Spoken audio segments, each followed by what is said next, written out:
అందరికీ నమస్తే అండి. ఇది యూట్యూబ్‌లో నా ఫస్ట్ వీడియో. నాకు ఎడిటింగ్‌లో పెద్దగా నాలెడ్జ్ లేదు. సో, ఎడిటింగ్‌లో ఏమైనా తప్పులుంటే కొంచెం క్షమించండి. జస్ట్ నేను చెప్పే వీడియో కంటెంట్ మాత్రమే ఫాలో అవ్వండి. మన భూమిపై ఒక జీవి ఉంది. అది డైనోసార్ల కాలం నుంచి ఇప్పటి వరకు బ్రతుకుతూనే ఉంది. 66 మిలియన్ సంవత్సరాల క్రితం ఒక పెద్ద భారీ గ్రహశకలం వచ్చి భూమిని ఢీకొట్టినప్పుడు దాదాపు 75% జీవజాతులన్నీ నశించిపోయాయి. అప్పుడు కూడా ఈ జీవి బ్రతికే ఉంది. ఆ తర్వాత వాతావరణం మారిపోయింది, ఖండాలు మారిపోయాయి. అయినా ఇది మాత్రం బ్రతుకుతూనే వచ్చింది. అదే లెదర్ బ్యాక్ సముద్ర తాబేలు. ప్రపంచంలోనే అతి పెద్ద సముద్రపు తాబేలు జాతి. ఈ తాబేలు జాతిలో ప్రత్యేకమైన విషయం ఉంది. వాటి జీవితం ఎక్కడ గడిచినా సరే గుడ్లు పెట్టడానికి మాత్రం తిరిగి అదే తీరానికి వస్తాయి. భారతదేశంలో వాటి అతిపెద్ద గుడ్లు పెట్టే ప్రదేశం గ్రేట్ నికోబార్లోని గలాథియా బే. దురదృష్టవశాత్తు ఇది ఇప్పుడు అంతరించిపోతున్న జాతిగా మారింది. గత 3 దశాబ్దాల్లో ఈ తాబేళ్ల సంఖ్య 40% వరకు తగ్గిపోయింది. కానీ ఇంకా బాధాకర విషయం ఏంటంటే అదే గలాథియా బేలో 81,000 కోట్ల విలువైన ఒక మెగా ప్రాజెక్టును మోదీ ప్రభుత్వం నిర్మించాలని ప్రణాళిక చేస్తోంది. ఈ ప్రాజెక్టు వల్ల తాబేళ్లు గుడ్లు పెట్టే ప్రదేశాల్లో 90% శాశ్వతంగా నాశనం అయ్యే ప్రమాదం ఉంది. మన గవర్నమెంట్ ఇక్కడ ప్రాజెక్ట్ కట్టబోతుందని చెప్పాం కదా, అసలు ప్రాజెక్ట్ ఏంటి అనేది తెలుసుకుందాం. ఈ మోదీ ప్రభుత్వం ఇక్కడ 4 ప్రధాన భాగాలుగా ప్రాజెక్ట్ కట్టబోతుంది. ఫస్ట్ది అంతర్జాతీయ కంటైనర్ ట్రాన్స్షిప్మెంట్ టెర్మినల్. రెండవది సైనిక మరియు పౌర అవసరాల కోసం ఉపయోగించే డ్యూయల్ యూజ్ ఎయిర్పోర్ట్. మూడోది 450 MVA విద్యుత్ కేంద్రం. నాలుగవది ఒక భారీ వాణిజ్య పట్టణం. అంచనాల ప్రకారం ఇక్కడ 3.5 lakhs నుంచి 6.5 lakhs మంది స్థిరపడాలని ప్రయత్నిస్తున్నారు. ఈ ప్రాజెక్ట్కి అయ్యే మొత్తం ఖర్చు 81,000 crores. మొదటి దశ 2028 కల్లా కంప్లీట్ చేయాలని గవర్నమెంట్ ప్లాన్ చేసింది. ఈ 4 అంశాల్లో అత్యంత ముఖ్యమైనది సైనిక సదుపాయం. దాని సహాయంతో భారత్ చైనాకి హిందూ మహాసముద్రంలో చెక్ పెట్టొచ్చు అని చూస్తుంది. సో ఫస్ట్ అయితే మనం ఈ ప్రాజెక్ట్ పెట్టబోయే ప్లేస్ ఎక్కడుందో తెలుసుకుందాం. మనకి అండమాన్ నికోబార్ దీవులు తెలుసు కదా, బంగాళాఖాతంలో ఉంటాయి. ఆ దీవుల్లోని చివరన ఉండే దీవి పేరే గ్రేట్ నికోబార్ ఐలాండ్. ఇక్కడే మన గవర్నమెంట్ ఈ ప్రాజెక్ట్ని స్టార్ట్ చేయాలని చూస్తుందన్నమాట. ఇది కూడా చాలా ముఖ్యమైన దీవి, ఎందుకంటే ఇది మరక్కా జలసంధి నుంచి 200 నుంచి 300 కిలోమీటర్ల దూరంలోనే ఉంది. ఈ మరక్కా జలసంధి ద్వారా ప్రతి సంవత్సరం 94,000 నౌకలు మరియు వాణిజ్యంలో 30% ఈ మార్గం గుండానే ప్రయాణిస్తాయి. సో ఈ మలక్కా జలసంధి చైనాకి అంత ఇంపార్టెంట్ అంటే అవుననే చెప్పాలి. ఎందుకంటే చైనా దిగుమతి చేసుకునే చమురులో 75% నుంచి 80% వరకు ఈ జలసంధి ద్వారానే లోపలికి వస్తుంది. సో గవర్నమెంట్ నిజంగా అక్కడ ప్రాజెక్ట్ పెడితే చైనా ఆర్థిక వ్యవస్థ పైన, చైనా ఎగుమతులపైన భారత్ పట్టు సాధిస్తుందా? నిజంగా ఇండియా అక్కడ ఆ ప్రాజెక్టు చైనాని టైట్ చేయడానికే పెడుతుందా లేదా? ఇవన్నీ మనం ఇప్పుడు డీకోడ్ చేద్దాం. మనకు తెలిసిన న్యూస్ ఏంటంటే అక్కడ తెలిసిన ప్రాజెక్ట్, అక్కడ పెట్టాల్సిన ప్రాజెక్ట్ అనేది కేవలం చైనాని ఇరకాటంలో పెట్టడానికి మాత్రమే కాదు, దాని వెనుక ఇంకా చాలా నిజాలు అయితే ఉన్నాయి. సరే, ప్రస్తుతానికి అదంతా నిజమే అని ఊహిద్దాం. గ్రేట్ నికోబార్ ప్రాజెక్ట్ నిజంగానే చైనాకు చెక్ పెట్టగలదు అని కాసేపు అనుకుందాం. ఇక్కడ అసలైన క్వశ్చన్ ఏంటంటే చైనాకి చెక్ పెట్టడం సరే, బట్ దానికి బదులుగా మనం ఏంటి కోల్పోతున్నాం? నేను ఇక్కడ డబ్బు గురించి అయితే మాట్లాడటం లేదు, నేను పర్యావరణ విలువల గురించి మాట్లాడుతున్నాను. ఈ ప్రాజెక్ట్ మొత్తం విస్తీర్ణం సుమారు 166 చదరపు కిలోమీటర్లు. అందులో 130 చదరపు కిలోమీటర్లు అటవీ ప్రాంతం మరియు 84 చదరపు కిలోమీటర్లు ఆదివాసీ రిజర్వ్ ప్రాంతం. మ్యాప్లో చూస్తే మొత్తం దీవంతా పచ్చదనంతో నిండి ఉంటుంది. కానీ ప్రభుత్వం చెబుతోంది ఏంటంటే ఈ ప్రాజెక్ట్ కోసం అటవీ ప్రాంతంలో కేవలం 1.82% వరకు మాత్రమే చెట్లు నరకబడతాయి. మీరు అనుకోవచ్చు ఇది పెద్ద సమస్య కాదు కదా, కేవలం 2% మాత్రమే కదా అడవి అని చెప్పి, మిగిలిన 98% అలాగే ఉంటుంది కదా అని మనం అనుకుంటాం. కానీ అక్కడే ప్రభుత్వం మొట్టమొదటి పెద్ద అబద్ధం మనకు చెప్పింది. నేను ఇక్కడ అబద్ధం అని ఎందుకు అంటున్నానంటే భయ్య, టోటల్ 1.82% అనేది మొత్తం అండమాన్ నికోబార్ దీవులు ఇస్తున్నంత పోల్చిన శాతం. కేవలం ఒక్క గ్రేట్ నికోబార్ దీవి గురించి మాత్రం మాట్లాడితే అది దాదాపు 15% ప్రాంతం అవుతుంది. ప్రభుత్వ అంచనాల ప్రకారం 7.11 lakhs చెట్లు నరికివేయబడతాయి. ఇది రెండో అతిపెద్ద అబద్ధం. పరిశోధకుల అంచనా ప్రకారం 1 కోటి వరకు చెట్లు నరికివేయబడే అవకాశం ఉంది. ఒక్కసారి ఆలోచించండి, 1 కోటి చెట్లు, అవి కూడా సాధారణ చెట్లు కావు.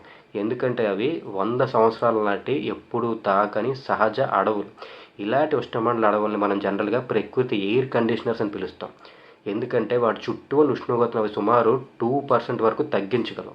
అంతేకాదు ఉష్ణమండల అడవులు తగ్గితే వర్షాలు తగ్గుతాయి, వర్షపాతం కూడా భారీగా తగ్గుతుంది. చెట్లు నరికేయడం అంటే మీకు తెలిసిందే కదా, తక్కువ వర్షాలు, ఎక్కువ వేడి, మరింత తీవ్రమైన హీట్ వేవ్స్. ఇందులో అత్యంత కలచవేసే విషయం ఏంటంటే భయ్య, గ్రేట్ నికోబార్ ఇండియన్ దీవుల్లో షాంపెన్ అనే ఆదివాసీ తెగ జీవిస్తుంది. వారు భారతదేశంలోనే అత్యంత సున్నితమైన ఆదివాసీ సమూహాల్లో ఒకరు.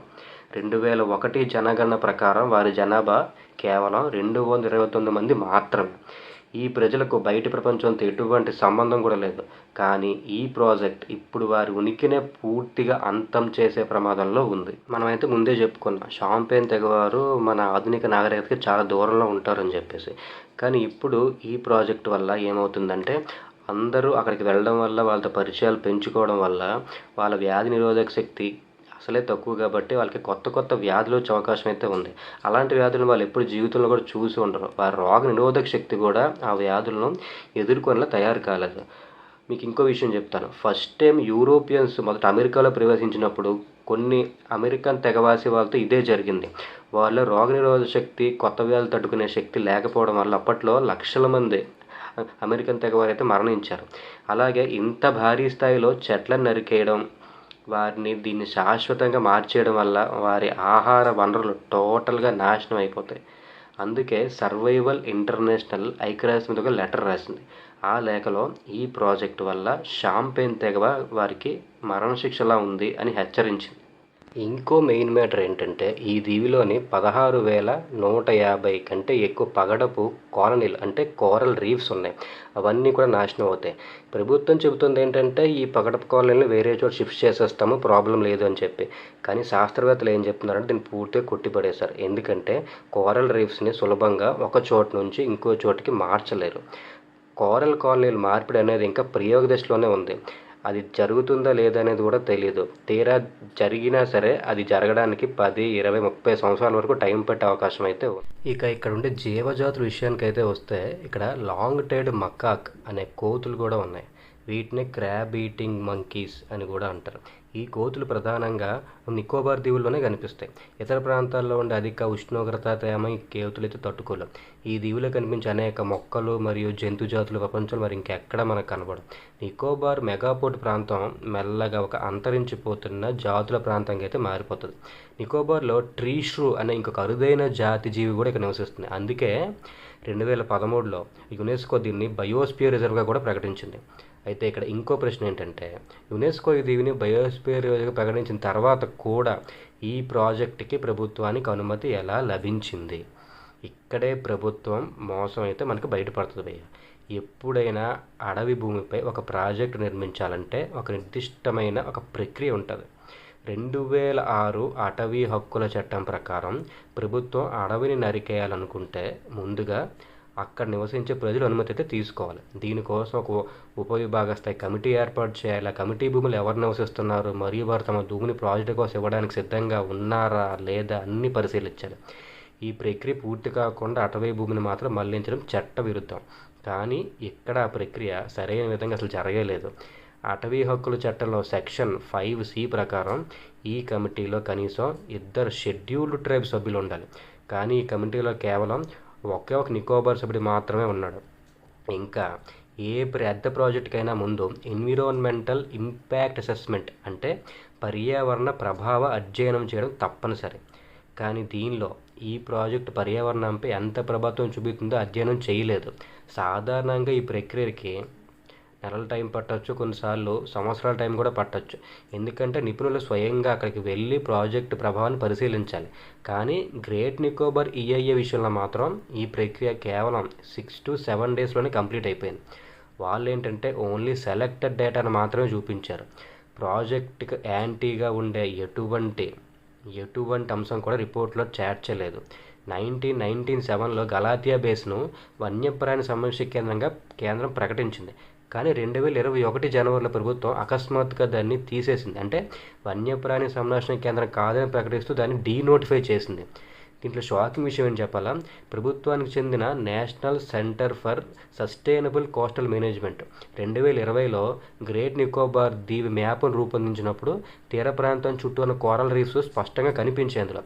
కానీ 2021లో అదే మ్యాప్లో కోరల్ రీఫ్స్ అన్నీ పూర్తిగా అసలు కనిపించకుండా పోయాయి, మొత్తం వ్యానిష్ అయిపోయాయి. సో దీన్ని బట్టి చూస్తే ఈ మ్యాప్లు మార్చడం అనేది కూడా పక్కాగా ఒక ప్లాన్ అని తెలుస్తుంది అనమాట. సో గవర్నమెంట్ ఇప్పుడు ఏం చెప్తుందంటే ఈ ప్రాజెక్టు అక్కడ ఉన్న ప్రాంత ప్రజలను అభివృద్ధి చేయడానికి అని చెప్పి, కానీ అక్కడ ఉండే వాళ్ళు ఎవరు, ఆదివాసీలు, వాళ్ళకి హైవేలు కానీ ఇన్ఫ్రాస్ట్రక్చర్ కానీ అస్సలు అవసరం లేదు. అందుకే గవర్నమెంట్ ఏం చేసిందంటే ఈ ప్రాజెక్ట్కి జాతీయ భద్రత అనే లేబుల్ని అయితే తగిలించింది. ఈ ఒక్క ప్రాజెక్ట్ సహాయంతో మొత్తం భారత్ అక్కడ ఉన్న మలక్కా జలసంధిని తన గుప్పిట్లోకి తెచ్చుకొని తద్వారా చైనాకి చెక్ పెట్టాలని చూస్తోంది. కానీ ఇది నిజమా కాదా? ఎందుకంటే లాస్ట్ టైం మనం చూసాం ఇరాన్ దగ్గర హెర్మన్ జలసంధి ఎంత టైట్ అయింది, మనకు ఆయిల్ పెట్రోల్ మొత్తం టైట్ అయింది కదా. సో అలాగే ఈ మరక్కా జలసంధిని ఇండియన్ గవర్నమెంట్ చేతిలో పెట్టుకోవడం వల్ల చైనాని టైట్ చేసే అవకాశం ఏవైనా ఉందా లేదా అనేది ఇంకొంచెం బాగా మనం అర్థం చేసుకుందాం. దీన్ని బట్టి ముందు మనకి ఇంకొక పదం అర్థం తెలుసుకోవాలి, దాని పేరే స్ట్రైట్.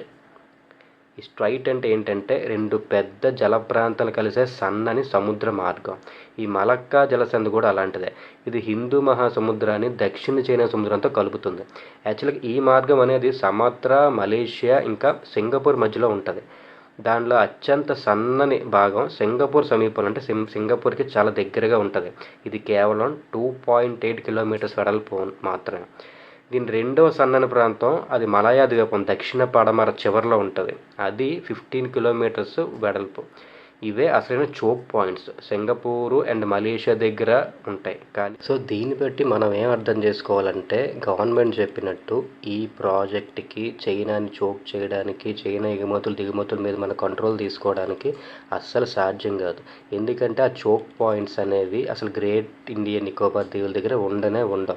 మీకు ఒకసారి గూగుల్ మ్యాప్స్ తెరిచి చూస్తే మీకే అర్థమవుతుంది. అప్పుడు ఈ వాదనలు అసలు అర్థమైతే లేదు భయ్య. మలక్కా జలస అసలు choke point Singapore, Malaysia, Indonesia దగ్గర ఉంది. దానిపై నియంత్రణ ఉన్న దేశాలు, కంట్రోల్ ఉన్న దేశాలు కూడా అవే.